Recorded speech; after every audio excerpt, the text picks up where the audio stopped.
Baik, terima kasih saudara. Senang sekali saya Afla Nadia dapat menemani Anda kembali dalam Serambi Topik. Seperti biasa kita akan membahas mengenai isu hangat dan menarik yang diangkat Harian Serambi Indonesia di dalam headline-nya pastinya. Dan untuk membahas apa saja informasi menarik pada hari ini, langsung saja kita perbincangkan hal ini bersama dengan Bung Yermen Dinamika, Redaktur Pelaksana Harian Serambi Indonesia. Kita sapa terlebih dahulu. Selamat pagi, Bung. Selamat pagi, Nana.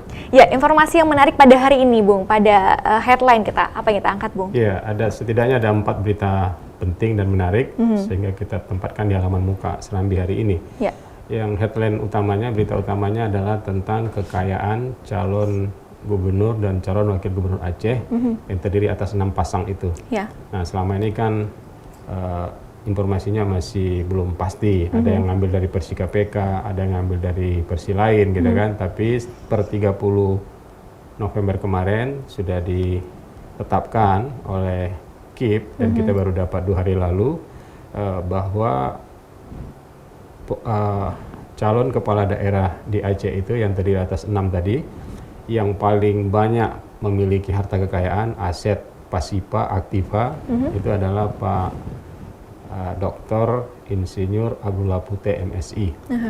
Nah, sebagaimana kita tahu dia itu kan mantan gubernur Aceh, juga pernah menjadi ketua KNPI pusat, ya, dan punya beberapa perusahaan pengerah tenaga kerja, ada juga perkebunannya, dan ternyata aset dia itu sangat banyak, ada 55,8 miliar. Itu yang kemudian dicatatkannya ke KIP, dan KIP telah menetapkan kekayaan Abdullah Puteh sebesar itu. Ditambah lagi 38.462 dalam bentuk dolar Amerika, ya, US dollar gitu. Terus Nana pasti tanya, siapa yang termiskin ya? Kalau kita, Ya, sudah ada yang terkaya pasti harus ada yang termiskin, seperti itu. Ya, paling tidak jangan kita sebut termiskin lah, buktinya nggak miskin nih. Cuma paling minim angka kekayaan yang dilaporkan itu adalah mantan gubernur juga, bukan mantan gubernur, gubernur nonaktif saat ini, yakni Dr. Haji Jaini Abdullah.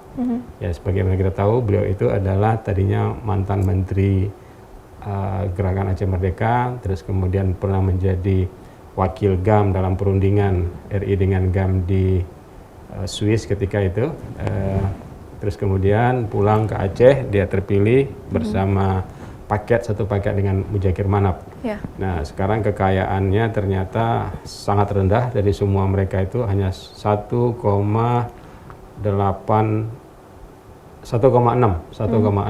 miliar rupiah.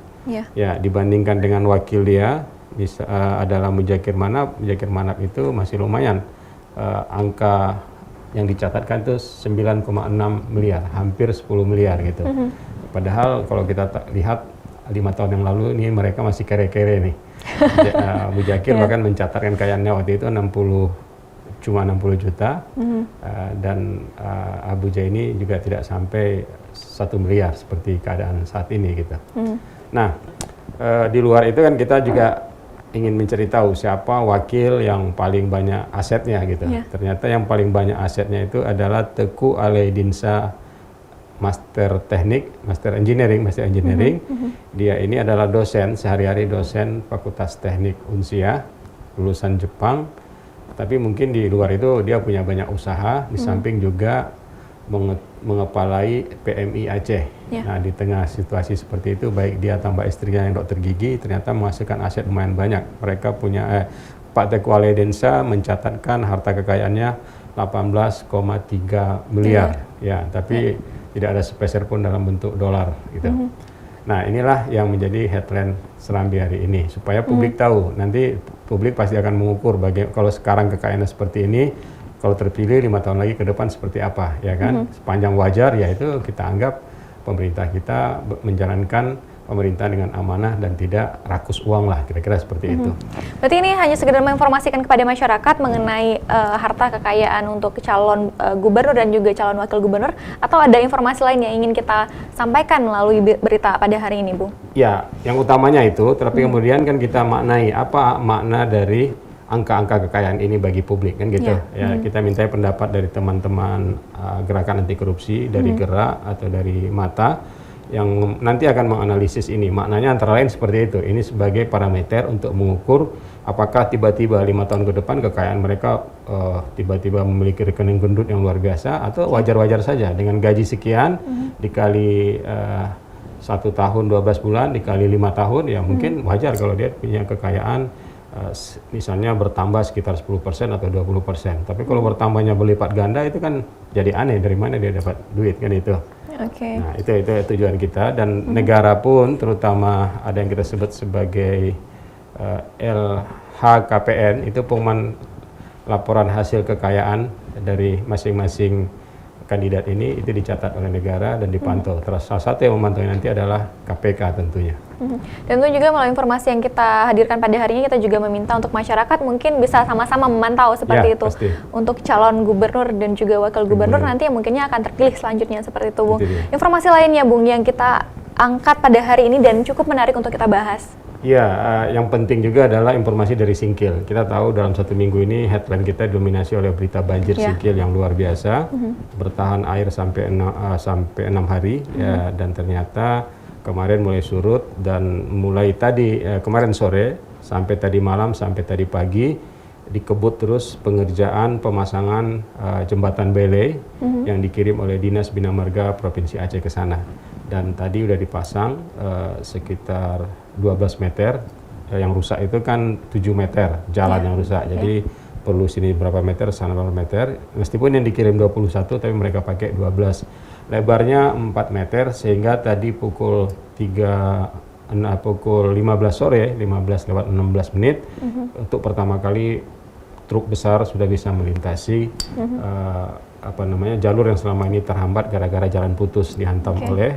banjir. Nah, dengan demikian truk sembako udah masuk, truk BBM juga udah masuk, sehingga Singkil tidak krisis BBM lagi. Sempat tadi pagi ada berita juga bahwa 1 liter bensin atau premium itu dijual 20.000 di kios-kios. Karena saking itu. Tidak adanya kan, ya, tapi tadi sore atau sampai malam ini mungkin orang sedang antrian di SPBU karena udah mulai masuk truk pengangkut BBM, baik itu premium, solar, dan jenis lainnya gitu. Seberapa efektifnya pembangunan dari jembatan tadi ini, Bung? Jembatan belei ya, dengan dia diselesaikan rangkaiannya, dia kan dirakit di Banda Aceh dengan segmen 33 meter per 1 item. Jadi dikirim ke sana 7 item, berarti 21. Tapi ternyata yang dipakai tadi 12 gitu. Nah, sisanya tetap disimpan karena yang namanya banjir bisa terjadi lagi. Ini kan musim penghujan nih, sampai Desember, Januari, bahkan medio Februari nanti Aceh masih diprediksi hujan. Jadi itu dijadikan stok, kalau tiba-tiba terjadi lagi yang seperti ini, Singkil bisa langsung mengatasinya tanpa harus bergantung kepada provinsi. Itu satu. Yang paling penting adalah kemarin pemberitaan kita Singkil terisolir karena jalan putus, sehingga warga Pulau Banyak dan Pulau Banyak Barat itu kelaparan. Kenapa Bagaimana kelaparan? Kabarnya saat ini, Bung, warga di Pulau Banyak? Ya, tadi memang otomatis belum, tapi insya Allah pagi besok bahan makanan terutama sembako itu bisa langsung dikapalkan ke Pulau Banyak gitu. Jadi mereka selama ini bukan laut tidak bergolak, tapi banjir ya. Yang masalahnya minyak nggak ada gitu. Ya, mau ada bensin, solar itu kan dibutuhkan untuk speedboat dan segala macam, nggak ada. Tapi tadi udah mulai ada, sehingga derita masyarakat Singkil udah bisa diatasi. Bagaimana dengan kabar dari para pengungsi sendiri, Bung? Kabar pengungsi sejauh ini masih sehat-sehat. Pengertian sehatnya nggak ada yang sampai opname, nggak ada yang kritis, tetapi gatal-gatal itu ya biasalah, namanya habis banjir ya, lama mereka terendam, ada yang gigit serangga, ada yang kena kudis ya kan, ya skabis, dan saat ini mereka sudah ditangani oleh para medis. Nah, sekarang berita ketiga yang menarik itu adalah cerita tentang Milad GAM. Ya, tadi adalah peringatan yang ke-40. Kemarin ya tepatnya, Bung, ya? Jatuh pada kemarin tanggal 4. Peringatan gerakan Aceh Merdeka yang memperingati hari miladnya pada 4 Desember kemarin. Nah, hampir di seluruh Aceh, di mana GAM dulu pernah berbasis, itu memperingatinya. Tapi caranya berbeda-beda. Jadi sekian banyak tempat itu, ternyata yang paling unik itu adalah di Aceh Tenggara. Ada 30 eks-kombatan datang ke sana, bukan datang ke sana, datang ke lokasi kantor Kodim. Oke. Nah, mereka kantor Kodim bersilaturahmi, jadi peringatannya itu dalam bentuk silaturahmi. Ngomong-ngomong, berbincang-bincang, minum kopi bersama, terus kemudian dialog lah. Setelah itu pulang. Jadi nggak ada pengibaran bendera, nggak ada Oke, sekedar silaturahmi kopdar. sekaligus mengikat ya. Jadi di situ ada komitmen bagus kata Pak Kodim. Ya kalau kalian merasa sulit atau ada hambatan dalam interaksi sosial, dalam kerja-kerja sosial kalian, kabarkan ke kita, ke kami, katanya kita akan melakukan fasilitasi supaya mudah berkiprah, sehingga kehadiran KPA, kehadiran PA yang merupakan ex kombatan GAM itu bisa lebih optimal di tengah masyarakat. Bagus saya kira, dan itu kita tempatkan di halaman 1 karena unik. Nah, di luar itu ada 2 kasus lagi yang terkait dengan milad. Satu di Burnitelong itu Bandar Meriah, 5 orang pendaki ditangkap gara-gara itu kejadiannya Sabtu. Kita baru tahu, kemudian mereka ditangkap oleh polisi karena di ransel mereka ditemukan 5 lembar bendera. Ada yang ukurannya 2x4, ada yang kecil-kecil ya. Tujuannya mau dikibarkan di Burnitelong. Puncak Burnitelong. Ya, terus kemudian ada juga penurunan bendera yang sudah terlanjur dikibarkan di puncak masjid, ada di depan sekolah, ada di puskesmas, ada, itu terjadi di Aceh Utara. Jadi 5 udah diturunkan. Total yang diturunkan oleh aparat 10, masing-masing 5 di Bandar Meriah, 5 lagi di Aceh Utara. Tapi secara umum termasuk puncak peringatan Milad GAM di Miru Aceh Besar, tempat dimakamkannya Hasan Tiro, dan juga tempat dimakamkannya Tengku Cik Ditiro, kakek buyutnya dari Tengku Hasan Tiro, itu sudah berlangsung aman dan dihadiri oleh Mujakir Manap selaku Ketua Umum KPA Aceh sekaligus Dewan Pimpinan Aceh Partai Aceh. Tapi sejauh ini dalam rangka Milad GAM juga yang jatuh pada kemarin itu, apakah tidak ada pengamanan khusus dari pihak yang berwajib seperti itu? Sejauh yang kita pantau, aparat tidak mengamankan khusus ya. Buktinya dikasih lepas saja peringatan seperti itu di mana-mana.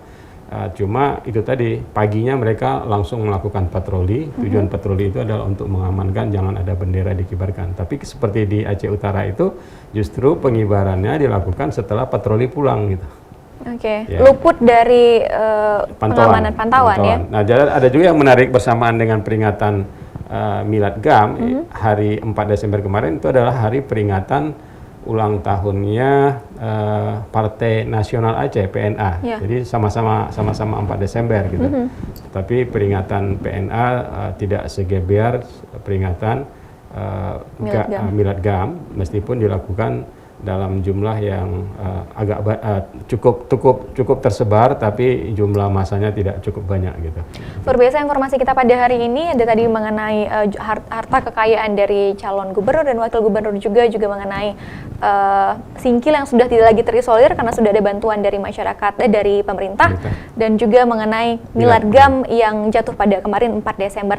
Menarik sekali, dan kita akan masih terus menunggu informasi lanjutan dari Serambi Indonesia tentunya.